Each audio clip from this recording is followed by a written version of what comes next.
Nikole Killion joins me now from Capitol Hill. Nikole, it's been a long week for all legislators in the House, Republican and Democrat, concluding with a vote today. A very big, significant victory for House Speaker Mike Johnson, who said all along this would stay on course. It would take some negotiating, but those negotiations would ultimately produce a result. He was vindicated.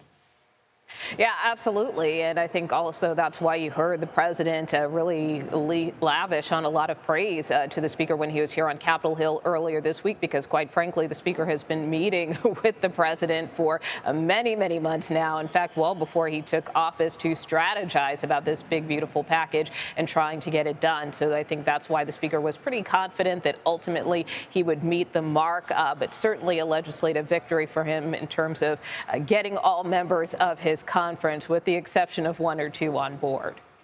And Nikole, you used big, beautiful bill. That was for a long time a marketing slogan. It is no more. To be accurate in describing what this bill is legislatively called, you and I are obligated now to call it what it is legislatively called, which is the One Big Beautiful Bill Act, OBBB to be precise. But look, hey, it sticks in the mind, right?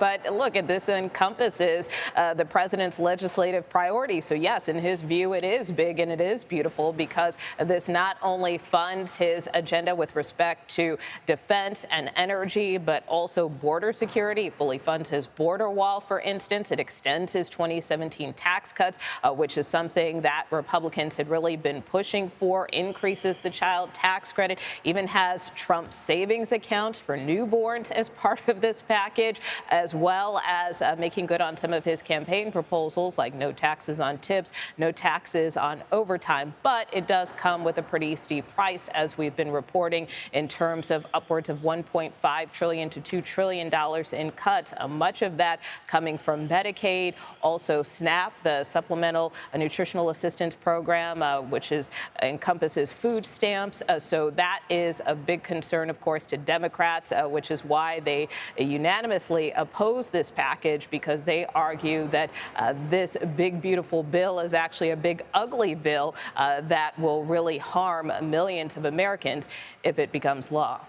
And Nikole, I want to play for you sound from Speaker Johnson talking about how difficult it was to put this compromise together among House Republicans, and why that difficulty should be on the minds of Senate Republicans as they consider their response to this bill. Let's listen.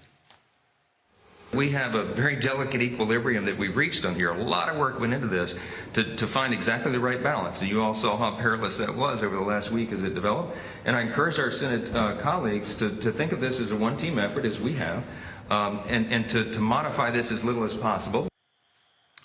On that, we would probably say good luck, Mr. Speaker.